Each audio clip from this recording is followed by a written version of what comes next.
বরিশালে গণপিটুনিতে শিশু ধর্ষণ অভিযোগ মামলার আসামি সুজন নিহত হয়েছে। কোতোয়ালি থানার এসআই রিয়াদ জানান, শনিবার বিকালে শিশু ধর্ষণের দায়ে কোতোয়ালি থানায় মামলা হয়। সন্ধ্যার আগে 999-এ ফোন পেয়ে তারা ঘটনাস্থল থেকে গণপিটুনিতে আহত মনিরকে উদ্ধার করে। পরে শেরেবাংলা মেডিকেলে নিলে রাত 8টায় তার মৃত্যু হয়। এই ঘটনায় আইনগত পদক্ষেপ নেওয়া হচ্ছে বলে জানিয়েছে পুলিশ। এদিকে নিহতের পরিবারের দাবি, এলাকার মাদক কারবারিদের এড়িয়ে চলায় বাঁধন, স্বর্ণা, রুবেল মিলে সুজনকে হত্যা করেছে।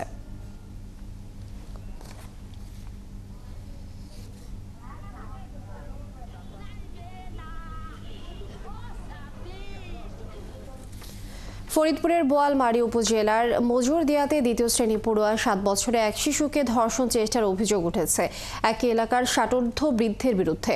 বিষয়টি জানাজানি হলে ওই শিশুর বাবা মাকে মারধর করে অভিযুক্তের পরিবার। এই ঘটনায় 4 জনকে আসামি করে মামলা করা হয়েছে। দ্রুত আসামিদের গ্রেপ্তারের দাবি জানিয়েছে এলাকাবাসী। মনিরুল ইসলাম টিটুর তথ্য ছবিতে প্রতিবেদন। শিশুটির বাবা এজাহারে উল্লেখ করেন, 11 মার্চ বিকেলে বোয়ালমারী উপজেলার মাজুরদিয়া এলাকায় ফসলের মাঠে ঘাস কাটার সময় শিশুটিকে ধর্ষণের চেষ্টা করে একই এলাকার ষাটোর্ধ্ব বৃদ্ধ বধুই শেখ। এ সময় শিশুটির চিৎকারে আশেপাশের লোকজন এলে পালিয়ে যায় বধুই শেখ। রাতে বধুই শেখের বাড়িতে বিষয়টি নিয়ে কথা বলতে গেলে শিশুটির মা বাবাকে মারধর করে অভিযুক্তের পরিবার। পরদিন 12 মার্চ বোয়ালমারী থানায় 4 জনকে আসামি করে মামলা করে ভুক্তভোগী পরিবার। ওই বধুই শেখ ওদেরকে লোক লালসা দিয়ে ওদেরকে সাইডে ডেকে নিয়ে যায়। ডেকে নিয়ে যাওয়ার পর আমার মেয়েকে আজে বাজে কথা বলতো। তখন আমি আমার ভাই আমার এক ব্যাগে গেছে বধুর কাছে শুনতে। বধুই মধ্যে বাড়ি হয়েছে শুনবা গেলে পরে তার প্রাপ্ত ভাই আরেক ভাইতে এরকম কথা আমার ঘর উল্টো আক্রমণ করে। আমার সাথে বলছিল তার হাত ফাটাই নাই, তার আমার এই হাতে মেতে হয়েছে। বিচার চাই যে আরো আমার মেয়ের হয় নাই 12 মাসের হবে তাতে আছে বিচারটা চাই। স্থানীয়রা জানান, বধুই শেখের বিরুদ্ধে এর আগেও এমন অভিযোগ পাওয়া গেছে। তবে এলাকার প্রভাবশালী হওয়ায় তার বিরুদ্ধে কেউ ভয়ে ব্যবস্থা নিতে পারেনি। এই লোকের দ্বারাই ঘটছে। আমরা নিজে শহীদে দেখা মাখা বিয়েটা মেয়ে তাহলে নিজরে ধরছে হাতে হাতে। এই লোকটা অনেক কিছু এরকম কমপ্লেইন আইছে, কিন্তু কোনো সালিশ বিচার হয় নাই। আইনের আওতায় কোনো মানুষ যায় নাই। ঠিক আছে, এখন এই মুহূর্তে আইনের আওতায় গেছে। আশা করি যে গ্রামবাসীর সবার একটাই যে এর সুস্থভাবে শাস্তি যাতে হয়। পুলিশ জানায়, আসামিদের গ্রেপ্তারের চেষ্টা চলছে। অভিযোগ প্রাপ্তির সাথে সাথে আমরা মামলা রুজু করি এবং আসামিকে তৎক্ষণাৎ গ্রেপ্তারের চেষ্টা করি। আসামিকে পলাতক থাকায় গ্রেপ্তার করা সম্ভব হয়নি, তাকে গ্রেপ্তারের চেষ্টা অব্যাহত আছে। এদিকে অভিযুক্ত বধুই শেখ ও তার পরিবার মামলা দায়েরের পর থেকেই পলাতক রয়েছে। শাকিলা শম্পা, 71। ভোলার চরফ্যাশনে তারাবি নামাজ পড়তে আসা এক শিশু বলাৎকার হয়েছে। শুক্রবার রাতে তারাবির সময় উপজেলা খাস মহল জামে মসজিদের 3 তলায় ঘটনা ঘটে। আহত শিশু বর্তমানে ভোলা সদর জেনারেল হাসপাতালে চিকিৎসাধীন আছে। ঘটনার সাথে জড়িত তালহাকে শনিবার রাতে আটক করেছে পুলিশ। প্রাথমিক জিজ্ঞাসাবাদে অভিযোগে স্বীকারোক্তি দিয়েছেন সে। এদিকে এই ঘটনার দৃষ্টান্তমূলক শাস্তির দাবি জানিয়েছে শিশুটির পরিবার। কামরুল ইসলামের তথ্য ছবিতে প্রতিবেদন। ভোলার চরফ্যাশনে খাসমহল জামে মসজিদের সিসিটিভির ফুটেজে দেখা যায়, তারাবির নামাজের সময় 7:23 ওই ব্যক্তি এক শিশুকে নিয়ে মসজিদের সামনে ঘোরাফেরা করছে। 7:29 শিশুটি সহ মসজিদে ঢোকেন ওই ব্যক্তি। এরপর রাত 8:28 সময় শিশুকে পাঞ্জাবি টুপি খোলা অবস্থায় মসজিদ থেকে বের হয়ে যেতে দেখা যায়। শিশুটির পরিবার বলছে, ভোলার চরফ্যাশনে শুক্রবার রাতে তারাবির নামাজ পড়তে আলিয়া মাদ্রাসা মসজিদে যায় সেই শিশুটি। সঙ্গী মামাতো ভাইকে খুঁজে না পেয়ে বের হবার পথে যুবক তালহা তাকে ঘোরানোর কথা বলে মোটর সাইকেলে তোলে। পরে কৌশলে শিশুটিকে খাসমহল জামে মসজিদের 3 তলায় নিয়ে বলাৎকার করে। এই সময় মসজিদে তারাবির নামাজ পড়তে আসা অন্য শিশুরা ঘটনাটি দেখতে পেলে পালিয়ে যায় অভিযুক্ত ব্যক্তি। উনি এরকম অসৎ আচরণ কেন করলো, এই ছেলেকে এইভাবে নিয়ে এরকম যাতে করে আর কারো মায়ের সন্তান বাবার সন্তান এরকম ঘটনা না ঘটে, এই জন্য প্রশাসন এবং মিডিয়ার ভাইদের কাছে আমি এটার একটা সঠিক দৃষ্টান্তমূলক বিচার চাই। আমি অনেকবারই বলছি যে শুনবো না, সে আমার জোর করে হুন্ডে উঠেছে। তারপরে ওই আলিয়া মাদ্রাসার মসজিদের সেই মাঠে কয়েকটা রাউন্ড দিছে।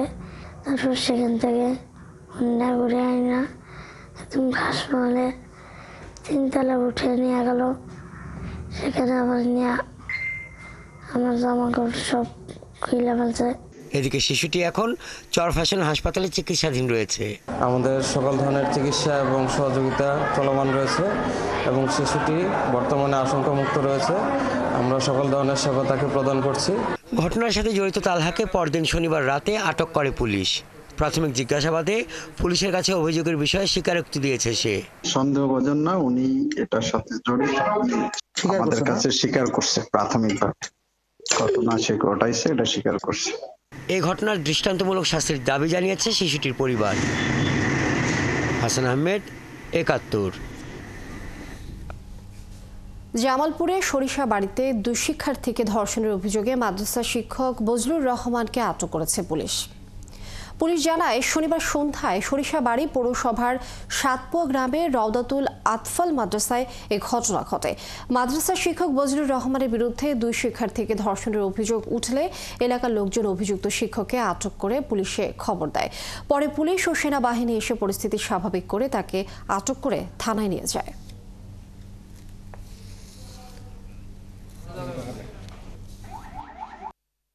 স্থানীয় যে জনতা তারা একটু উত্তেজিত হয়ে মাদ্রাসা ঘেরাও করে রাখে। আমরা আমাদের কাছে খবর আসার সাথে সাথেই আমরা পুলিশ পাঠাই। পুলিশ পাঠানোর পরে জনগণ একটু বেশি থাকায় এবং একটু উত্তেজনা থাকায় আমরা সেনাবাহিনীকেও আহ্বান করি, সেনাবাহিনীও আসে। তারপরে পুলিশ আর সেনাবাহিনী মিলে আমরা যে অভিযুক্ত মাদ্রাসা শিক্ষক আছেন ওনাকে আমরা পুলিশ হেফাজতে নিই এবং আমরা বর্তমানে থানা হেফাজতে আছে। আর যে 2 জন ভিকটিম আছে তাদের কাছ থেকে আমরা লিখিত অভিযোগ প্রাপ্তি সাপেক্ষে আইনগত ব্যবস্থা নেওয়া হবে। ধন্যবাদ। বরগুনায় বারবার নির্যাতিত হয়ে হাসপাতালে আশ্রয় নেয়ার তথ্য পেয়ে 10 বছরের এক পথ শিশুকে হেফাজতে নিয়েছে পুলিশ। পুলিশ জানিয়েছে প্রাথমিক জিজ্ঞাসাবাদ ও তদন্তে শিশুটির উপর ভয়াবহ যৌন নির্যাতনের তথ্য প্রমাণ পাওয়া গেছে। এরই মধ্যে নির্যাতনের দায়ে এক ঝালমুড়ি বিক্রেতাকে আটক করেছে পুলিশ। বরগুনা থেকে ইমরান টিটুর প্রতিবেদন। মা মানসিক ভারসাম্যহীন, বাবা ভিক্ষুক। 2 বছরের ছোট বোনকে নিয়ে 10 বছরের এই শিশুটি থাকত বরগুনার বৈকালীন বাজারে বাড়িতে। পরিবারের অসহায়ত্বের সুযোগে শিশুটি প্রথমে 3 জ্ঞাতি ভাইয়ের যৌন নির্যাতনের শিকার হয়। এক পর্যায়ে বাড়ি ছেড়ে পালায়, কিন্তু শেষ রক্ষা হয়নি। গত বুধবার বরগুনা সদর হাসপাতাল এলাকায় এক ঝালমুড়ি বিক্রেতা চূড়ান্ত যৌন হয়রানি করে শিশুটিকে। পরে শিশুটি আশ্রয় নেয় হাসপাতালে। এ সময় এক ব্যক্তির কাছে সে এই নির্যাতনের বর্ণনা দেয়। বর্ণনা রেকর্ড হয়ে চলে আসে ৭১-এর হাতে।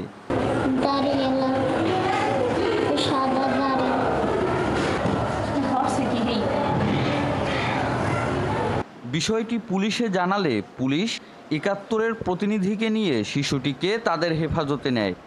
এ সময় শিশুটি আবারও তার উপর চালানো নির্যাতনের বর্ণনা দেয়।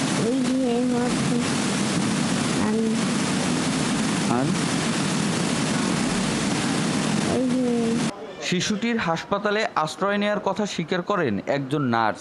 তিনি জানান, হাসপাতালে ভর্তি না হলেও চিকিৎসা কর্মীরা তাকে ব্যথানাশক ওষুধ দিয়েছে। হাসপাতালের নিরাপত্তা কর্মীরা জানান, গত বৃহস্পতিবার শিশুটিকে হাসপাতালে দেখা গিয়েছিল।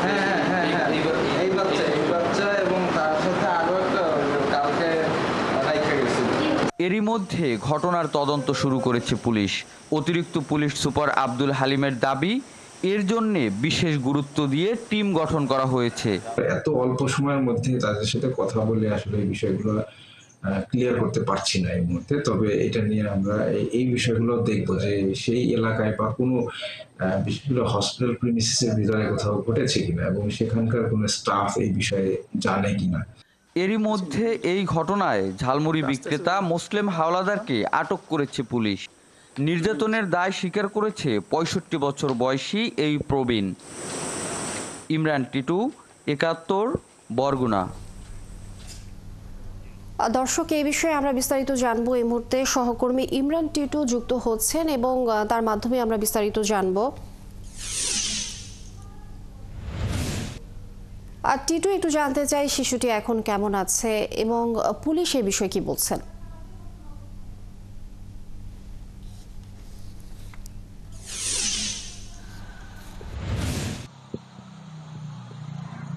লিনিয়া শিশুটিকে গতকাল মেডিকেল করানো হয়েছে এবং পুলিশের পক্ষ থেকে যেটি জানানো হয়েছে, তারা যেটি ধারণা করেছিল, ডাক্তারও মেডিকেলের প্রাথমিক পর্যায়ে এটি নিশ্চিত করেছেন যে শিশুটিকে যৌন হয়রানি করা হয়েছে। এবং পুলিশ যেটি সবশেষ যে তথ্য আমাদেরকে দিয়েছে, পুলিশ গতকাল যে মেয়েটির যে বাবা, তিনি একজন ভিক্ষুক, সে মূলত এই মামলার বাদী হয়েছেন। একটি ধর্ষণ চেষ্টার একটি মামলা হয়েছে, সেই মামলায় সেই মেয়ের যে ভিক্ষুক বাবা তিনি বাদী হয়েছেন এবং এই মামলায় শুধুমাত্র একজনকে আসামি করা হয়েছে। আপনি নিশ্চয়ই জানেন যে আমরা এর আগেও জানিয়েছিলাম এই মেয়েটির যে বাড়িতে তিনি মূলত পথশিশু হওয়ার যে কারণ, তার বাড়িতে সে তার 3 জন স্বজন দ্বারা যৌন হয়রানির শিকার হয়েছেন, ধর্ষণের শিকার হয়েছেন।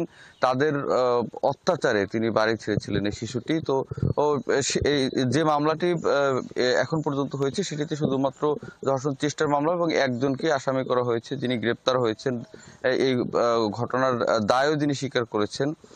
কিন্তু যাদের তার বাড়িতে, এই মেয়েটির বাড়িতে যারা ধর্ষণ করেছেন, যৌন নির্যাতন করেছেন, তাদের বিরুদ্ধে এখন পর্যন্ত কোনো মামলা হয়নি। পুলিশ যেটি জানিয়েছে যে তারা ঘটনাটি মেয়ের যে ভাষ্য মতে তারা তদন্ত করছেন এবং তদন্ত সাপেক্ষে যদি সত্যতা পাওয়া যায় সেক্ষেত্রে তারা যাদের বিরুদ্ধে অভিযোগ, এর মধ্যে আসলাম নামে একজন রয়েছেন, তাদেরকে গ্রেপ্তার করবেন বলে জানিয়েছেন। তবে এখন পর্যন্ত আমরা যেটি খোঁজ নিয়েছি যে মূলত ঘটনা জানাজানি হওয়ার পরে যাদের বিরুদ্ধে অভিযোগ তারা কিন্তু ইতিমধ্যেই গা ঢাকা দিয়েছে এবং সচেতন মহল যেটি বলছেন, পুলিশের উচিত ছিল সাথে সাথে মেয়েটির যে বক্তব্য তার পরপরই তাদেরকে জিজ্ঞাসাবাদের জন্য অন্তত আটক করা উচিত ছিল।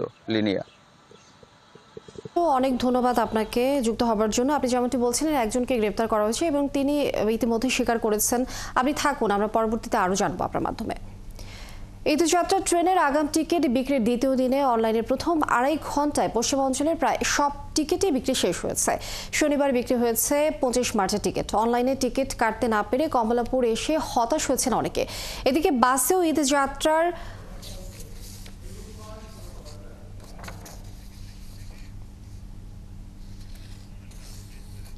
অনলাইনে টিকিট কাটতে না পেরে কমলাপুর এসে হতাশ হয়েছেন অনেকে। এদিকে বাসে ঈদযাত্রার আগাম টিকিট বিক্রি চলছে। বাড়ি ফেরার আনন্দ থাকলেও বাড়তি ভাড়া গুনতে হচ্ছে বলে অভিযোগ যাত্রীদের। আরও জানাচ্ছেন শকুত সাদিক। ঈদ যাত্রার দ্বিতীয় দিন শনিবার 25 মার্চের রেলের টিকিট বিক্রি হয়। সকাল 8টা থেকে পশ্চিমাঞ্চলের ট্রেনের টিকিট বিক্রি শুরু হয়। শতভাগ টিকিটই বিক্রি হচ্ছে অনলাইনের মাধ্যমে। কমলাপুর রেল স্টেশন কর্তৃপক্ষ জানায় 2.5 ঘন্টার মধ্যেই 14,000 টিকিট বিক্রি শেষ হয়ে যায়। আর দুপুরে শুরু হয় পূর্বাঞ্চলের টিকিট বিক্রি। পশ্চিমাঞ্চলে আমাদের টোটাল কোটা বা আসন সংখ্যা হলো আজকে 25 তারিখের জন্য আজকে বিক্রি হবে 14,765টি। তার মধ্যে সকাল 10:30 পর্যন্ত 13,716টি আসন বিক্রি হয়ে গেছে। টিকিট নিয়ে ওনারা কোনো রকমের কারসাজি করার সেই সুযোগ নাই। অনলাইনে টিকিট বিক্রি হয় কমলাপুর রেল স্টেশনের কাউন্টারগুলোতে নেই যাত্রীদের বাড়তি চাপ, নেই দীর্ঘ লাইন। তবে অনলাইনে টিকিট না পেয়ে অনেকে ছুটে আসেন স্টেশনে। সকালে টিকিট কাটার জন্য চেষ্টা করছিলাম 25 তারিখ রাতে পঞ্চগড় ট্রেনে, কিন্তু সকালে আমি অ্যাপসে ঢোকার পর কোনো ট্রেনের টিকিট দেখিনি, সবগুলো শূন্য। তারপরও আসলাম যদি পাওয়া যায় আর কি, সেই জন্য আসছিলাম আর কি। ওনারা বলতেছে 17 তারিখে অনলাইনে দিবে। অনলাইনে সব টিকিট ছাড়িয়ে দিছে, আমি টিকিট পাবো কেমনে? আমি তো অনলাইন সম্পর্কে কিছু জানিই না। এদিকে রাজধানীর সায়েদাবাদ, যাত্রাবাড়ি, আরামবাগ, শ্যামলী, কল্যাণপুর, মহাখালী সহ বাস টার্মিনালগুলোতে শুরু হয়েছে বাসের অগ্রিম টিকিট বিক্রি। অনেক কোম্পানির অনলাইনেও দিচ্ছে বাসের টিকিট, তবে যাত্রীদের ভিড় তেমন নেই। বর্তমানে এবার অন্যান্য ঈদের তুলনায় যাত্রীর সংখ্যা অনেক সীমিত। আর তাছাড়া ঈদ অগ্রিম টিকিটের প্যাসেঞ্জারদের চাহিদা অন্যান্য বারের তুলনায় অনেক কম। ঈদের আগাম টিকিটে অতিরিক্ত ভাড়া আদায় করা হচ্ছে না বলে দাবি বাস মালিক কিংবা টিকিট বিক্রেতাদের। তবে যাত্রীদের অভিযোগ, বেশি ভাড়া গুনেই তাদের টিকিট কিনতে হচ্ছে। ভাড়া রেগুলারই তো আছে বলতেছে, এখন জিনিসটা অ্যাকচুয়ালি আমি শিওরলি বলতে পারবো না। ওরা বলতেছে রেগুলার, যেহেতু হয়তো বা রেগুলারই থাকতে পারে। আমরা ঈদের অগ্রিম টিকিট অলরেডি 10 তারিখ থেকে অনলাইনে ওপেন করে দিয়েছি সম্পূর্ণটা। এখন অল্প লোক আসছে যারা অগ্রিম টিকিট নেওয়ার জন্য, তাদেরকে দেওয়া হচ্ছে। এবং আমাদের ঈদে কোনো টিকিট এর ফেয়ার বাড়ে না, রেগুলার যেটা ভাড়া থাকে সেম ভাড়াটাই আমরা ঈদের টাইমেও রাখি। বাস যাত্রীদের দাবি, ঈদ যাত্রায় যানজট নিরসনে এখনই সরকার ও আইনশৃঙ্খলা বাহিনীকে শক্ত পদক্ষেপ নিতে হবে। সৈকত সাদিক, ৭১, ঢাকা। পবিত্র ঈদ উল ফিতরে উত্তরবঙ্গের ঘরমুখী মানুষ যেন নির্বিঘ্নে বাড়ি ফিরতে পারে সেজন্য খুলে দেওয়া হচ্ছে যমুনা সেতু পশ্চিম সংযোগ সড়কের 4টি আন্ডারপাস। আগামী 20শে মার্চ খুলে দেওয়া হবে এসব আন্ডারপাস। যমুনা সেতু পশ্চিম গোল চত্বর হয়ে হাটি কুমরুল গোল চত্বর পর্যন্ত 22 কিলোমিটার পথে নতুন নির্মিত ঝাউয়েল, ঘুরকা, সলঙ্গা ও ভুয়াগাতি আন্ডারপাস খুলে দেওয়া হচ্ছে ঈদের আগে। এই মহাসড়ক দিয়ে দেশের উত্তর ও দক্ষিণাঞ্চলের 22 জেলার মানুষ চলাচল করে। প্রতিদিন 20 থেকে 22 হাজার যানবাহন চলাচল করলেও ঈদের আগে এই সংখ্যা বেড়ে যায় কয়েক গুণ। ঈদের আগে ও পরে অতিরিক্ত যানবাহন চলাচলের কারণে সৃষ্ট যানজট কমাতে এই আন্ডারপাসগুলো কাজে আসবে বলে মনে করছে প্রশাসন।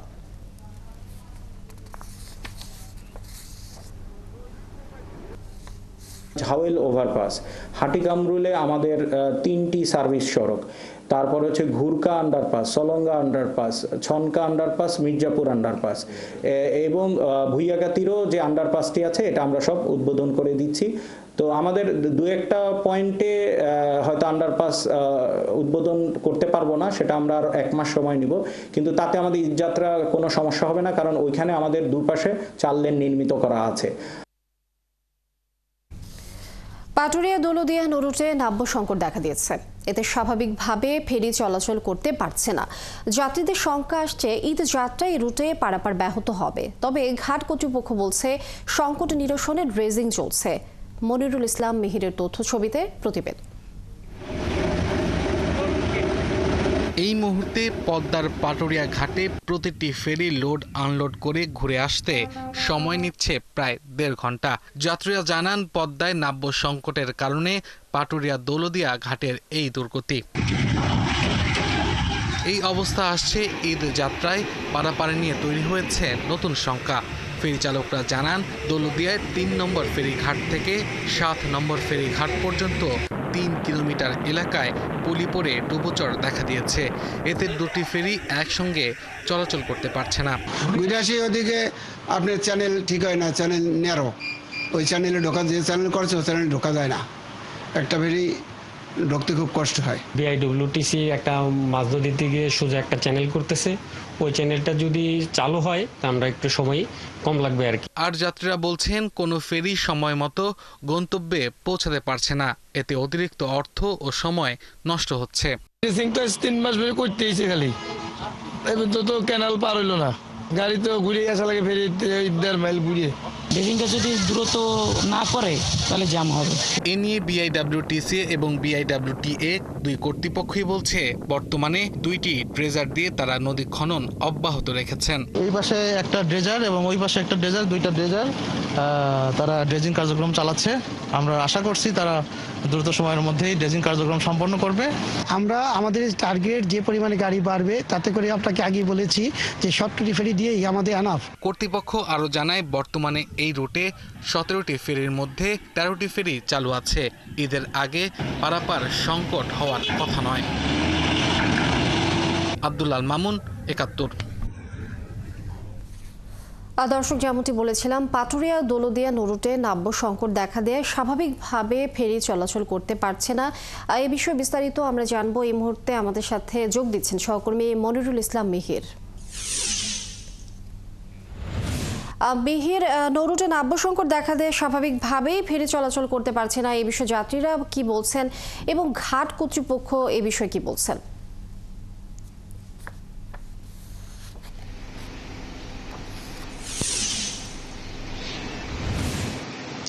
না, লিনিয়া ফেরি চলাচল করছে কিন্তু সেটি ঘুরপথে যাচ্ছে।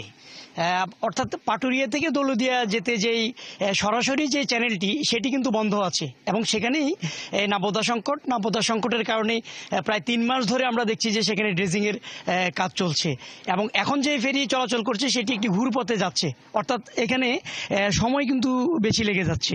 সরাসরি যদি একটি ফেরি যায় তাহলে এখানে 20 থেকে 25 মিনিটের মধ্যে সর্বোচ্চ 30 মিনিট সময় লাগবে, তার মধ্যে পাটুরিয়া থেকে দৌলতদিয়া এবং দৌলতদিয়া থেকে পাটুরিয়া ফেরি আসা যাওয়া করতে পারে। তো এখন যেভাবে যাচ্ছে সেটি ঘুর পথে যেতে হচ্ছে, সময় বেশি লেগে যাচ্ছে, 40 থেকে 50 মিনিট পর্যন্ত লেগে যাচ্ছে। তো এখন যাত্রী এবং যানবাহনের খুব একটা চাপ নেই, অর্থাৎ ঈদের সময়, সামনে যে ঈদ মৌসুম, ঈদের সময় যাত্রী এবং যানবাহনের চাপ বেশ বেড়ে যাবে। আপনি জানেন যে 21 জেলার যাত্রী এবং যানবাহন এদিক দিয়ে পারাপার করে বেশিরভাগ ক্ষেত্রে ঈদের সময়। সেই ক্ষেত্রে যখন চাপ বেড়ে যাবে তখন এই যে ঘুরপথে ফেরিগুলি যাচ্ছে তখন একটা বিড়ম্বনা তৈরি হবে, অর্থাৎ একটি ফেরি, তখন ফেরির ট্রিপ সংখ্যা বেড়ে যাবে। একটি ফেরি এপার থেকে ওপারে যে আবার ওই পার থেকে এপারে ঘুরে আসতে যে সময় লেগে যাবে তখন কিন্তু ঘাট এলাকায় যানবাহনের একটা দীর্ঘ সারি তৈরি হয়ে যেতে পারে।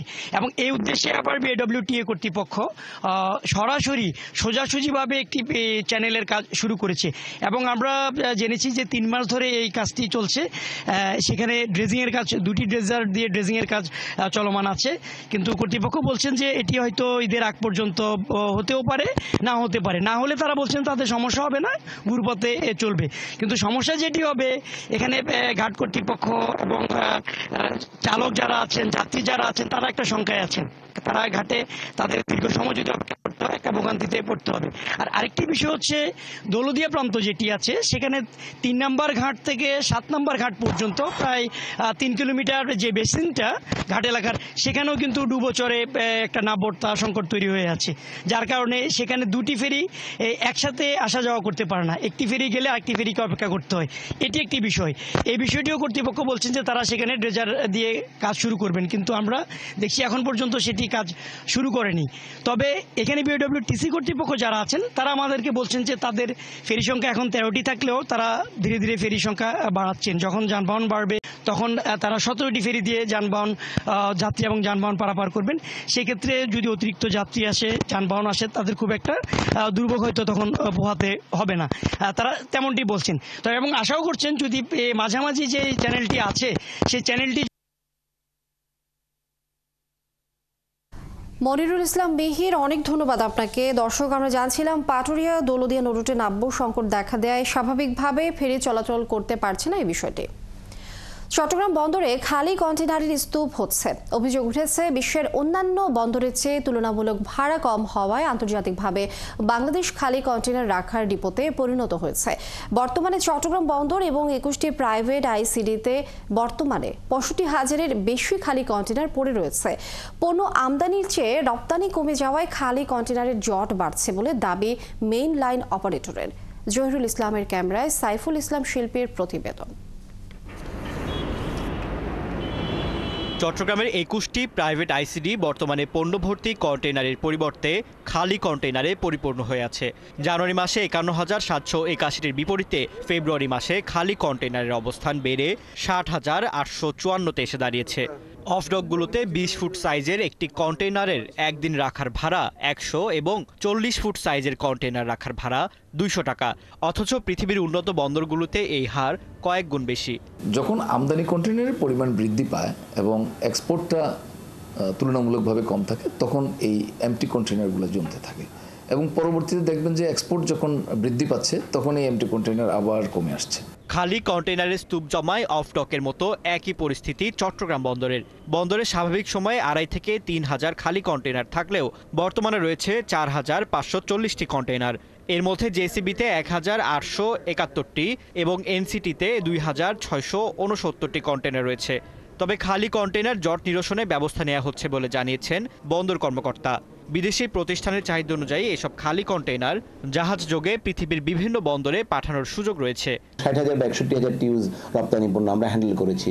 আমাদের কাছে মনে হচ্ছে যে রপ্তানি পণ্যের যে অর্ডারগুলো সেগুলো হয়তো কিছুটা কমে গেছে, যে কারণে রপ্তানি পণ্যের ভলিউমটা নিম্নগামী। চট্টগ্রাম বন্দর কিংবা বেসরকারি অফডকগুলোকে খালি কন্টেইনার রাখার ডিপো হিসেবে ব্যবহারের যে অভিযোগ উঠেছে তা অস্বীকার করেছে মেইন লাইন অপারেটর প্রতিষ্ঠানগুলো। সাম্প্রতিক সময়ে রপ্তানির তুলনায় আমদানি কয়েক গুণ বেড়ে যাওয়ায় খালি কন্টেইনারের এই জট সৃষ্টি হচ্ছে বলে দাবি তাদের। অবশ্য চট্টগ্রাম বন্দরে 20 ফুট সাইজের জন্য 6 এবং 40 ফুট সাইজের কন্টেইনার ভাড়া $12 মার্কিন রাখা হয়। কিছুদিন আগে একটা স্ট্রাইক চলেছে, আপনারা জানেন, টানা 3 দিন বর্তমান বন্দরের কার্যক্রম বন্ধ ছিল, যার কারণে আমাদের এমটি ইভাকুয়েশনটা নর্মালি যেভাবে চলে সেটা থেকে আমাদের ঠিকভাবে আমরা সেটা করতে পারি নাই। বছরে চট্টগ্রাম বন্দর 32 লাখ কন্টেইনার হ্যান্ডেলিং করছে। এর মধ্যে আমদানি করা পণ্য নিয়ে যেসব কন্টেইনার আসে সেগুলো আবার রফতানি পণ্য বোঝাই করে বিদেশি ক্রেতা প্রতিষ্ঠানের কাছে পাঠিয়ে দেওয়ার দায়িত্ব পালন করে মেইন লাইন অপারেটর প্রতিষ্ঠানগুলো। ফারদিন নীরব, ৭১। হবিগঞ্জ মেডিকেল কলেজ বন্ধ করার সিদ্ধান্তে প্রতিবাদে ফুঁসে উঠেছে হবিগঞ্জবাসী ক্ষুব্ধ শিক্ষার্থীরা। পালিত হচ্ছে মানববন্ধন সহ নানা কর্মসূচি। তারা বলছেন ঠুনকো অজুহাতে প্রতিষ্ঠান বন্ধ না করে দ্রুত স্থায়ী ক্যাম্পাস নির্মাণ করতে হবে। যে কোনো মূল্যে হবিগঞ্জ মেডিকেল কলেজ রক্ষায় প্রত্যয় জানিয়েছে সম্মিলিত নাগরিক সমাজ। শাকিল চৌধুরীর তথ্য ছবিতে প্রতিবেদন। হবিগঞ্জ মেডিকেল কলেজ বন্ধে সরকারের নীতিগত সিদ্ধান্তের প্রতিবাদে ফুঁসে উঠেছে হবিগঞ্জবাসী। শিক্ষার্থীদের পাশাপাশি বিভিন্ন শ্রেণী পেশার মানুষ আন্দোলনে নেমেছেন। চলছে মানববন্ধন ও বিক্ষোভ কর্মসূচি। 2017-18 শিক্ষাবর্ষে হবিগঞ্জ জেলা সদর হাসপাতালের 2য় ও 3য় তলায় শিক্ষা কার্যক্রম শুরু হয়, কিন্তু এতদিনও হয়নি স্থায়ী ক্যাম্পাস। জুলাই অভ্যুত্থানের পর প্রতিষ্ঠানটির নাম পাল্টে হবিগঞ্জ মেডিকেল কলেজ করা হলেও এর কোনো অগ্রগতি হয়নি। এদিকে সম্প্রতি বিভিন্ন গণমাধ্যমে স্থায়ী ক্যাম্পাসবিহীন হবিগঞ্জ সহ দেশের 6 মেডিকেল কলেজ বন্ধের সিদ্ধান্তের খবরে ক্ষোভ জানিয়েছে জেলাবাসী। পূর্ণাঙ্গ মেডিকেল কলেজে স্থাপন না করে সেটাকে বন্ধ করে দেওয়ার জন্য সিদ্ধান্ত নিল সরকার, যেটা আমরা হবিগঞ্জবাসীরা কখনোই মেনে নিতে পারছি না। এই হাসপাতাল প্রত্যাহার কিংবা বন্ধ করার যে প্রচেষ্টা হচ্ছে, আমরা এর তীব্র প্রতিবাদ জানাচ্ছি। এমন খবরে উদ্বিগ্ন শিক্ষার্থীরাও। তারা বলছেন প্রতিষ্ঠান বন্ধ না করে সংকট সমাধানে সরকারের উদ্যোগী হওয়া উচিত। 2 ব্যাচ ডক্টর সুনামের সাথে বেরিয়ে গেছেন, তাহলে সেখানে মানহীন ট্যাগ দিয়ে এই মেডিকেলের স্টুডেন্টদের গায়ে কলঙ্ক লাগানোর কি মানে, এটা হচ্ছে আমার প্রশ্ন। মান উন্নয়ন করার জন্য কি পদক্ষেপ নেওয়া দরকার সেটার বাস্তবায়ন হচ্ছে একটা সরকারের দায়িত্ব হওয়া উচিত। অন্যদিকে হবিগঞ্জবাসীকে সুচিকিৎসা থেকে বঞ্চিত করার ষড়যন্ত্র উল্লেখ করে সম্মিলিত নাগরিক সমাজের নেতারা বলেন, যে কোনো মূল্যে হবিগঞ্জ মেডিকেল কলেজকে রক্ষা করতে হবে। আগামীতে আমরা বড় ধরনের কর্মসূচি আন্দোলনে যেতেছি। হবিগঞ্জ মেডিকেল কলেজ যেন হবিগঞ্জ থেকে যাতে না সরে সেই পদক্ষেপ আমরা নিয়ে রাজপথে নামবো। বিশেষ করে সাধারণ মানুষ যারা গরিব জনগণের স্বার্থে মেডিকেল কলেজটা হবিগঞ্জে থাকা দরকার, প্রয়োজন। আমরা এই ব্যাপারে যে সমস্ত কান্নাঘোষা চলছে, বিভিন্ন আলোচনা চলছে, আমরা এগুলো তীব্র প্রতিবাদ জানাই। এদিকে অধ্যক্ষ বলেছেন, কলেজ বন্ধের এখনও কোনো নির্দেশ আসেনি। গত বছরের মাঝামাঝিতে 27.5 একর ভূমি অধিগ্রহণ সহ স্থায়ী ক্যাম্পাস নির্মাণে 1400 কোটি টাকার প্রকল্প জমা দেওয়া হয়েছে পরিকল্পনা কমিশনে। ইতিমধ্যে 3/7/2024 পরিকল্পনা কমিশনে এই হবিগঞ্জ মেডিকেল কলেজে এই ভূমি অধিগ্রহণ সহ 1400 কোটি টাকার একটি পরিকল্পনা উপস্থাপন করা হয়েছে। হবিগঞ্জ মেডিকেল কলেজে 8 ব্যাচে মোট শিক্ষার্থী 441 জন। অধ্যাপক সহ 56 জন শিক্ষকের পাশাপাশি কর্মচারী রয়েছেন 51 জন। ফারদিন নীরব, ৭১। অপারেশন ডেভিল হান্ট অভিযানে নারায়ণগঞ্জের ২৫০০ সাতগ্রাম ইউনিয়ন আওয়ামী লীগের সাংগঠনিক সম্পাদক জুয়েল প্রধানকে গ্রেফতার করেছে পুলিশ। ২৫০০ থানার ভারপ্রাপ্ত কর্মকর্তা এনায়েত হোসেন জানান, শনিবার বিকালে অভিযান চালিয়ে উপজেলার পুরিন্দা এলাকা থেকে তাকে গ্রেফতার করা হয়। তার বিরুদ্ধে ২৫০০ থানায় একাধিক মামলা রয়েছে। ৫ আগস্টের পর থেকে পলাতক ছিল জুয়েল। ২৫০০ থানার সাতগ্রাম ইউনিয়নের পুরিন্দা এলাকার বাসিন্দা।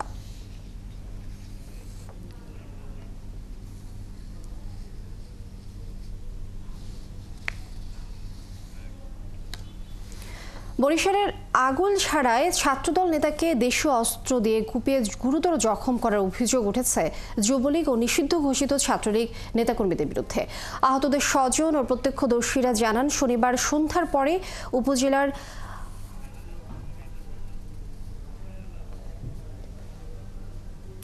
আহতদের স্বজন ও প্রত্যক্ষদর্শীরা জানান, শনিবার সন্ধ্যার পরে উপজেলার বাগদা ইউনিয়নের আসকর বাজারে ইউনিয়ন ছাত্রদলের সহ সাংগঠনিক সম্পাদক নাফিজ আহমেদকে দেখতে পেয়ে অতর্কিত হামলা চালায় যুবলীগ ও ছাত্রলীগ নেতাকর্মীরা। এই সময় ধারালো অস্ত্র দিয়ে নাফিজের মাথায় কুপিয়ে গুরুতর জখম করে। এতে নাফিজ সহ অন্তত 10 জন আহত হয়েছে। এদের মধ্যে 3 জনকে উপজেলা হাসপাতালে ভর্তি করা হয়েছে।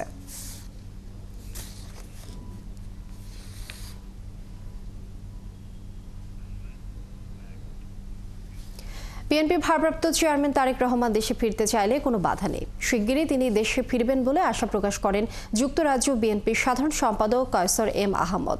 শনিবার বিকেলে সুনামগঞ্জের জগন্নাথপুর উপজেলার কলকলিয়া ইউনিয়ন বিএনপি ও সহযোগী সংগঠনের উদ্যোগে আয়োজিত ইফতার মাহফিলে যোগ দিয়ে তিনি এসব কথা জানান। কায়সার আরও বলেন, বিএনপির চেয়ারপারসন খালেদা জিয়া যুক্তরাজ্যের বাসায় থেকে চিকিৎসা নিচ্ছেন। চিকিৎসকরা চাইলে তিনি ঈদের পরই দেশে ফিরবেন বলে জানালেন যুক্তরাজ্য বিএনপির এই নেতা। ইফতার মাহফিলে আর উপস্থিত ছিলেন জেলা উপজেলা পর্যায়ের বিএনপি ও অঙ্গ সংগঠনের নেতাকর্মীরা।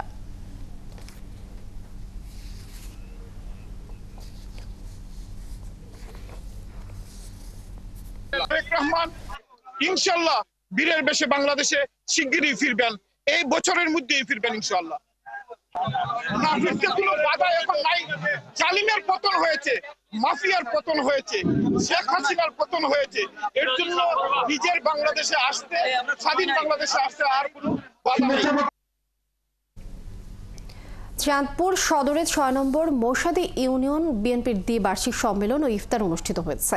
শনিবার বিকেলে চাঁদপুর সদরের মৌসাদি ইউনিয়নের বীর প্রতীক মমিনুল্লাহ পাটোয়ারি একাডেমি মাঠে এ আয়োজন হয়। ইউনিয়ন বিএনপির সাধারণ সম্পাদক মাহবুবুর রহমান স্বপনের সঞ্চালনায় প্রধান অতিথি হিসেবে ছিলেন চাঁদপুর জেলা বিএনপির সভাপতি শেখ ফরিদ আহমেদ মানিক।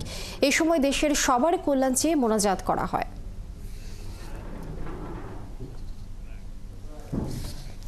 দেশে চলমান চুরি, ডাকাতি, হত্যা, গুম, ছিনতাই, ধর্ষণ নয়াদিল্লির প্রেসক্রিপশনে হচ্ছে বলে জানিয়েছেন বিএনপির ভাইস চেয়ারম্যান আলতাফ হোসেন চৌধুরী। শনিবার বিকালে পটুয়াখালীর মির্জাগঞ্জ উপজেলা বিএনপি অঙ্গ সংগঠনের আয়োজনে সুবিদখালী দারুসুন্নাত ফাজিল মাদ্রাসায় আয়োজিত দোয়া ও ইফতার মাহফিলে এ কথা বলেন তিনি।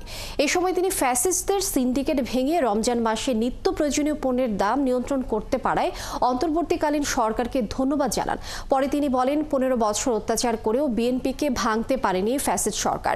300 আসনে শক্ত প্রার্থী নিয়ে নির্বাচনে অংশ নিতে প্রস্তুত বিএনপি। ইফতার মাহফিলে অন্তত 10,000 মুসল্লি অংশ নেয়।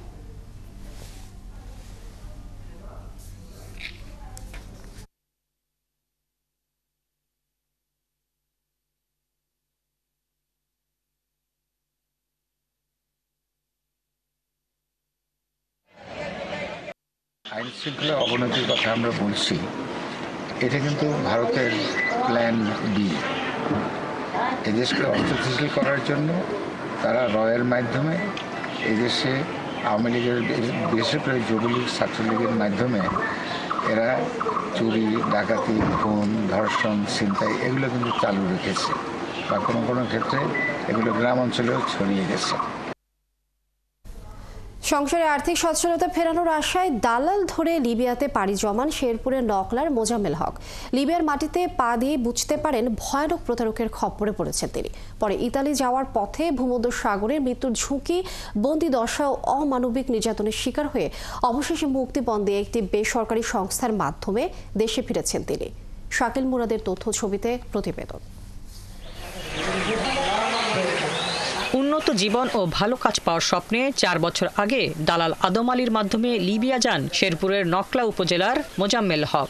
সেখানে গিয়ে স্বপ্ন দুঃস্বপ্নে পরিণত হয় তার। বুঝতে পারেন ভয়ানক প্রতারকের খপ্পরে পড়েছেন। লিবিয়াতে 45,000 টাকা বেতনের চাকরি পাওয়ার কথা থাকলেও তাকে দেয়া হতো মাত্র 15,000 টাকা। বাধ্য হয়ে জীবন বাঁচাতে ওই বেতনেই চাকরি করেন প্রায় 3টি বছর। পরে আরেক দালাল চক্রের সাথে 3 লাখ টাকার বিনিময়ে ইতালি পাঠানোর চুক্তি হয় মোজাম্মেলের। মোজাম্মেল সহ 47 জন নৌকায় ভূমধ্য সাগর দিয়ে ইতালির পথে যাত্রা শুরু করলে উত্তাল সমুদ্রে ডুবে যায় নৌকা। ভাসমান অবস্থায় মৃত্যুর প্রহর গুনতে থাকেন তিনি। ভাগ্যক্রমে আলজেরিয়ার কোস্টগার্ড তাদের উদ্ধার করে, কিন্তু মুক্তির বদলে অপেক্ষা করছিল কারাগারের নতুন দুঃস্বপ্ন।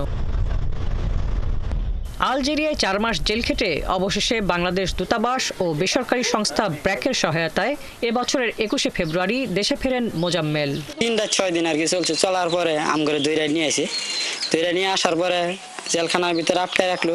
3 দিন রাখলো। 3 দিন রাখার পরে বললো তোকে দালালটা ফোন দিয়ে কয়েন থেকে নিতে। আমগো দালালটা নাম্বার কেউই দেয় না। সবাই বলা হলো কেউ নাম্বার দেয় না। দালালের খপ্পরে পড়ে আর কেউ যেন প্রতারণার শিকার না হয়, পাশাপাশি দালালদের দৃষ্টান্তমূলক শাস্তি দাবি করেন এলাকাবাসী। এতটা মানুষ 8-9 লাখ টাকা মাই খেয়ে এলো, স্যার একটা পরিস্থিতি কি হয় বাবের তো কিন্তু নাই হেরম কুচিপুতি না চলবো। এইসব দালালেরা মানুষের তো টাকা নিতে নিতে পত্র ফকির বানাই দেয়। এখন যারা ভালো হ্যাঁ কত শুনতে রাজি না, মানুষ প্রবাসে যাইতে রাজি না। তাহলে প্রবাসে যদি মানুষ না যায় তাহলে বাংলাদেশ চলবো কিভাবে? এদিকে অভিযোগের ভিত্তিতে অপরাধী চক্রকে খুঁজে আইনের আওতায় আনার আশ্বাস দিয়েছেন জেলা প্রশাসক। অবৈধভাবে গেলে আসলে তার যে অধিকারগুলো থাকে সেগুলো সে পায় না, বিদেশে যে প্রায় প্রতারিত হয়, এমনকি তার জীবন নাশ হয়ে যাওয়ার সময়। এই জন্য আমাদের সরকার অনেক উদ্যোগ নিয়েছে। 2021 সালে 4,30,000 টাকার বিনিময়ে লিবিয়াতে পাড়ি জমান মোজাম্মেল, পরে আরও 6 লাখ টাকা মুক্তিপণ দিয়ে দেশে ফিরতে হয় তাকে। হাসিবা আলী বর্ণা, 71। নেকনাফে মাছ ধরতে গিয়ে বিভিন্ন সময় আরাকান আর্মির হাতে আটক 26 জেলে ও রোহিঙ্গাকে ফেরত এনেছে বিজেপি। শনিবার বিকেল 3টার দিকে টেকনাফ পৌরসভার জালিয়াপাড়াস্থ জেটি ঘাট দিয়ে এসব জেলেদের ফেরত আনা হয় বলে জানান বিজিবির টেকনাফ 2 ব্যাটালিয়নের অধিনায়ক লেফটেন্যান্ট কর্নেল মোহাম্মদ আশিকুর রহমান। তিনি বলেন, বাংলাদেশ মিয়ানমারের জলসীমার নাফ নদী ও বঙ্গোপসাগরে মাছ ধরতে গিয়ে বিভিন্ন সময়ে বেশ কিছু সংখ্যক বাংলাদেশি জেলে আরাকান আর্মির হাতে আটক হয়েছিল। এসব জেলেদের আরাকান আর্মি দীর্ঘদিন ধরে হেফাজতে রাখে। ফেরত আনা জেলেদের মধ্যে 5 জন বাংলাদেশি এবং 21 জন রোহিঙ্গা নাগরিক। তাদের স্বজন ও স্ব ক্যাম্পের কর্তৃপক্ষের কাছে হস্তান্তর করা হয়েছে।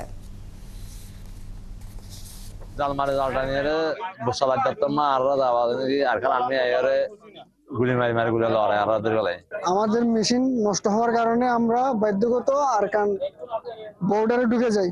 তারপর আমাদের 5 দিন করে জেল মারছে। জেল মারার পর আলহামদুলিল্লাহ এখন বাংলাদেশে। ইলিশ রক্ষায় চাঁদপুরের পদ্মা মেঘনায় চলছে 2 মাছ ধরা নিষেধাজ্ঞা, যার জন্য সতর্ক অবস্থায় থাকতে হচ্ছে জেলার মৎস্য বিভাগ, কোস্টগার্ড ও নৌপুলিশকে। কিন্তু জ্বালানি পর্যাপ্ত বরাদ্দ না থাকায় তারা নদীতে নিয়মিত টহল দিতে পারছেন না। এতে উপেক্ষিত হচ্ছে অভিযান কার্যক্রম। আলামিনের তথ্য ছবিতে প্রতিবেদন। দেশের 5টি অভয়াশ্রম এলাকায় মার্চ এপ্রিল 2 মাস জাটকার বিচরণ বেশি থাকে, যে কারণে এই সময় ইলিশ সহ সব ধরনের মাছ ধরা, মজুদ, পরিবহন ও ক্রয় বিক্রয় নিষিদ্ধ থাকে। আর এই কর্মসূচি বাস্তবায়নে কাজ করে জেলা ও উপজেলা প্রশাসন, মৎস্য বিভাগ, কোস্টগার্ড ও নৌপুলিশ। তাদের অভিযোগ, সরকার তাদের অভিযান পরিচালনা করার জন্য যে পরিমাণ জ্বালানি বরাদ্দ দেয় তা প্রয়োজনের তুলনায় খুবই কম। তাদের দাবি, প্রতি ঘন্টায় ন্যূনতম একটি স্পিডবোট পরিচালনায় 40 থেকে 60 লিটার জ্বালানি লাগে, আর তাদের জন্য প্রতিদিনের গড় বরাদ্দ হচ্ছে 8 থেকে 10 লিটার। 4টা টহল পার্টির জন্য দৈনিক অন্তত আমার কাছে মনে হয় যে দৈনিক অন্তত 150 লিটার তেল হলেও আমি অন্তত 4টাকে আমি চলমান রাখতে পারবো ইনশাল্লাহ। তো যেটা পাই সেটা একটু কম। চাঁদপুর নৌ থানায় একটি স্পিডবোট থাকলেও সেটিও অকেজো, যে কারণে দিন ও রাতে তাদের 2টি করে 4টি স্পিডবোটই ভাড়া নিয়ে অভিযান পরিচালনা করতে হয়, যেখানে 200 সিসি একটি বোট প্রতি ঘন্টায় 60 লিটার জ্বালানি এবং 2টি ইঞ্জিন অয়েল লাগে। আমাদের 200 সিসি বোট প্রতি ঘন্টায় 60টা তেল খায়। মোবিল দেওয়া লাগে 1.5 লিটার, 40টা লাগে, আর যদি মানুষ বেশি হয়ে যায় তাহলে 45টা তেল যায় স্পিডবোটে। পুলিশ সুপারও বলছেন, নৌ অঞ্চলের একটি থানা ও 11টি ফাঁড়ির জন্য মাসিক বরাদ্দ হচ্ছে 3000 লিটার। 75 সিসি স্পিডবোট দিয়ে 3 ঘন্টা অভিযান পরিচালনা করা হলে তাতেও কমপক্ষে 140 লিটার জ্বালানির প্রয়োজন হয়। 3 ঘন্টা অভিযান পরিচালনা করি, সেক্ষেত্রে আমাদের সর্বমোট 140 লিটারের মতো তেল বরাদ্দের প্রয়োজন হয়। তো আমাদের সব অঞ্চলগুলোতে আসন্ন অভিযানে যে পরিমাণ তেল দরকার তার তুলনায় আমাদের বরাদ্দ খুবই অপ্রতুল। মৎস্য বিভাগ বলছে, অভিযান আরো সফল করার জন্য জ্বালানি বরাদ্দ ও লোকবল বাড়ানো গেলে টহল আরও বৃদ্ধি করা যাবে। আমরা যে অভিযান পরিচালনা করছি তা সন্তোষজনক, তবে আরও যদি তেলের বরাদ্দ এবং লোকবল বৃদ্ধি করা যায় তাহলে আমরা আরো টহল বৃদ্ধি করতে পারবো এবং আমাদের অভিযান আরো বেশি ফলপ্রসূ হবে। গত 5ই আগস্ট চাঁদপুর নৌথানা পুড়িয়ে দেওয়া হয়। এরপর কাজ চালানোর উপযোগী করা হলেও থানায় হাজতখানা প্রস্তুত হয়নি।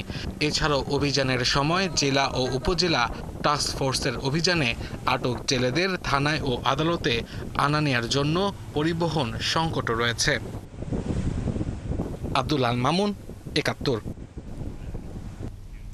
ইলিশ রক্ষায় চাঁদপুরে পদ্মা মেঘনায় 2 মাস মাছ ধরা নিষেধাজ্ঞা অভিযানে জ্বালানির পর্যাপ্ত বরাদ্দ না থাকায় নদীতে নিয়মিত টহল দিতে পারছে না নৌ পুলিশ। দর্শক, এই বিষয়ে বিস্তারিত জানবো। আমাদের সাথে এই মুহূর্তে যুক্ত হচ্ছেন সহকর্মী আলামিন। আলামিন, এই বিষয়ে নৌ পুলিশ কি বলছেন এবং জ্বালানির পর্যাপ্ত বরাদ্দ না থাকার কারণটাই বা কি আসলে? যে 2 মাসের যে নিষেধাজ্ঞা, এই 2 মাসের নিষেধাজ্ঞায় নৌ পুলিশ নিয়মিত টহল দিচ্ছে এবং এই 2 মাসের বাইরেও অর্থাৎ রেগুলার যে নৌ নিরাপত্তার বিষয়টি তারা এই যে চাঁদপুর যে অঞ্চল, চাঁদপুর অঞ্চলে 4টি জেলা রয়েছে, এই 4টি জেলায় তারা নিয়মিত টহল নিশ্চিত করছে এবং তাতে যে পরিমাণ জ্বালানি সেই পরিমাণের সাথে ওই নিষেধাজ্ঞার এই সময়টা অতিরিক্ত প্রায় 400 থেকে 700 লিটারের মতো বরাদ্দ আসে, যেটা অপ্রতুল। অর্থাৎ এই যে বরাদ্দটা আসে সেই তেলটা আসলে সাধারণ সময়ে যেই নৌ রুটে নিরাপত্তা নিশ্চিত করতে যে বরাদ্দ, সেটি আসলে একেবারেই অপ্রতুল। এই মুহূর্তে আমার সাথে যুক্ত হচ্ছেন যে এখানকার চাঁদপুর নৌ অঞ্চলের সহকারী পুলিশ সুপার ইমতিয়াজ। আমি একটু জানতে চাইবো যে আপনাদের যে এই যে বরাদ্দটা এখন কেমন, আর হচ্ছে এই বরাদ্দটা আপনারা বাড়ালে কি মনে করছেন যে বাড়ানোর প্রয়োজন আছে কিনা বা অপ্রতুল কিনা? আমাদের চাঁদপুর অঞ্চলে শরীয়তপুর, চাঁদপুর, লক্ষ্মীপুরে প্রায় 170 কিলোমিটার নৌপথ আছে। সেই নৌপথে 11টি থানা এবং ফাঁড়ির ফোর্স ডিউটি করে থাকে। এদের জন্য 2 ইঞ্জিন বিশিষ্ট এবং 1 ইঞ্জিন সিঙ্গেল ইঞ্জিন বিশিষ্ট স্পিডবোট রয়েছে। স্পিডবোটে যেহেতু অনেক জ্বালানির প্রয়োজন হয় আপনারা জানেন, এবং কিছু কিছু স্পিডবোট আছে যেমন অনেক পুরাতন হয়েছে, ইঞ্জিনগুলো সে পুরাতন হয়েছে, সে কারণে জ্বালানির একটু বেশি প্রয়োজন হয়। তো আমাদের যে বরাদ্দ প্রতিটি ফাঁড়ির জন্য, থানার জন্য যে বরাদ্দ রয়েছে, সেই বরাদ্দ আমি মনে করি যে এটা সাধারণ বরাদ্দ, কিন্তু যখন অভিযান হয় আমি মনে করি যে এই অভিযানের সময় আরো বেশি বরাদ্দ দিলে ভালো হয়, কারণ ওই সময় ডিউটি বেশি করতে হয় আর কি। ধন্যবাদ লিনিয়া। যেমনটি বলছিলেন নৌ পুলিশ সুপার, এই যে পরিমাণ বরাদ্দটা আছে সেটি আসলে অপ্রতুল এবং এই অভিযানের সময় বিশেষ মুহূর্তে তাদের বরাদ্দ আরো বাড়ানোর দাবি করেছেন এবং এখন পর্যন্ত যে 3000 লিটার যে বরাদ্দটা আসে সেটি আসলে এই চাঁদপুর অঞ্চলে প্রায় 12টি ফাঁড়ি এবং একটি থানা, মানে টোটাল 11টি ফাঁড়ি এবং একটি থানা রয়েছে। আর তার মধ্যে শুধুমাত্র চাঁদপুর জেলার 70 কিলোমিটার এলাকাতেই আছে 6টি, অর্থাৎ একটি নৌথানা এবং 5টি ফাঁড়ি রয়েছে। তো তাতে গড় হিসেবে প্রত্যেকটা ফাঁড়ি 200 লিটারের মতো পায়, কিন্তু বেসিক্যালি যেই অপারেশন দিনে 24 ঘন্টা 4টি টহল টিম, 4টি টহল টিমের জন্য মিনিমাম তেলের প্রয়োজন হচ্ছে প্রতিদিন প্রায় 140 লিটার, অর্থাৎ যেখানে গড়ে প্রায় 2 মাস বা প্রতি মাসে যেখানে 200 লিটার, সেখানে আসলে এই মুহূর্তে প্রয়োজনীয় হচ্ছে 140 থেকে 150 লিটারের মতো। তো অসংখ্য ধন্যবাদ আপনাকে। প্রয়োজনের অতিরিক্ত সারে আলুর মান নষ্ট হয়ে যায়, তাই রপ্তানির অযোগ্য হয়ে যায়। আবার চিকিৎসকেরা বলছেন ফসলে অধিক রাসায়নিক সারে মানবদেহে মারণ রোগের বিস্তার হয়। এই বিবেচনায় মুন্সিগঞ্জে পরীক্ষামূলক 150টি আলুর ক্ষেতে যৌক্তিক সার ব্যবহার করে সফল হয়েছেন চাষিরা। জসিমউদ্দিন দেওয়ানের তথ্য ছবিতে প্রতিবেদন। আলুর জেলা মুন্সিগঞ্জ। গবেষণা বলছে এখানে চাষিরা প্রয়োজনের তুলনায় জমিতে 3 গুণ সার ব্যবহার করছেন। এতে খরচ বাড়ার পাশাপাশি আলু ভেজা অবস্থায় থাকে, যে কারণে পোকা ধরা সহ নানা প্রকার রোগে আক্রান্ত হচ্ছে। আরো জানা গেছে অতিরিক্ত সারের কারণে এই এলাকার আলু রপ্তানিও করা যাচ্ছে না। আবার চিকিৎসকরা বলছেন বেশি সারে চাষ করা আলু মানবদেহের ক্ষতি করে। সার যদি বেশি দেয় তাহলে আপনার কিছু রোগের পরিমাণও বেড়ে যায়, বিশেষ করে গাছটা অনেক সাকুলেন্ট থাকে, মানে রসালো থাকে, রসালো হওয়ার জন্য সেটাতে পোকার উপদ্রব বেড়ে যায়। যে এই সারগুলো আমাদের শরীরে যদি একবার প্রবেশ করে, এরা কিছু কিছু কেমিক্যাল রাসায়নিক পদার্থ আছে যা নাকি অত্যন্ত ভারী, সেগুলো আমাদের দেহ থেকে বের হতে পারে না। উদাহরণস্বরূপ সীসা।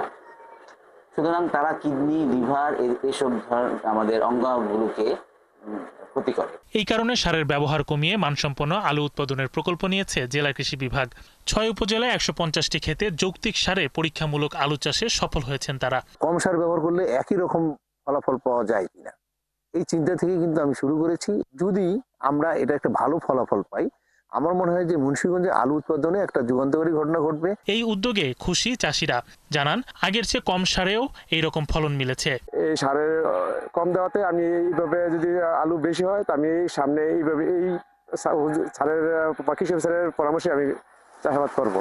স্যার এটা আমি বেশি সার ব্যবহার করে আমার দেশীয় নিয়মে করছি, আর এটা আমাদের কৃষি অফিসারের পরামর্শে আমি কম সার দিয়ে এটা করছি। এতে আমি লাভবান বেশি, আমার খরচও কম হয়েছে এবং আমি ফলনও বেশি পেয়েছি। স্যার কৃষি অফিস আরও জানিয়েছে সামনের বছর জেলার 35,000 হেক্টর জমিতে এই পদ্ধতিতে আলু আবাদ করা হবে। এতে সাশ্রয় হবে অন্তত 250 কোটি টাকা। শরীফ আজাদ প্রীতম, 71। দর্শক, মুন্সিগঞ্জে পরীক্ষামূলক 150টি আলুর ক্ষেতে যৌক্তিক সার ব্যবহার করে সফল হয়েছেন চাষিরা। এই বিষয়ে বিস্তারিত জানাতে আমাদের সাথে এই মুহূর্তে যুক্ত হচ্ছেন জসিমউদ্দিন দেওয়ান। জসিম, চাষিরা এ বিষয়ে কি বলছেন এবং অতিরিক্ত সার প্রয়োগ বিষয়ে বিশেষজ্ঞরা কি বলছেন?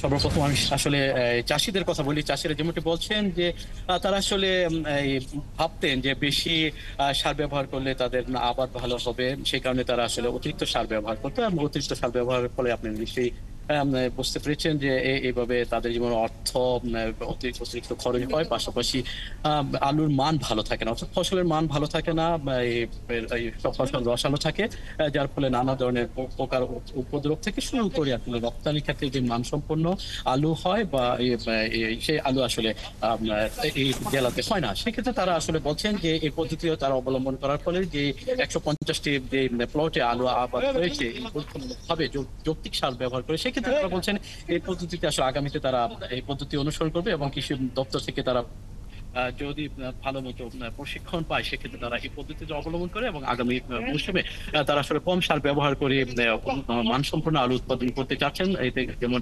সরকারের সারের উপর যে ভর্তুকিও কিছুটা কমে যাবে।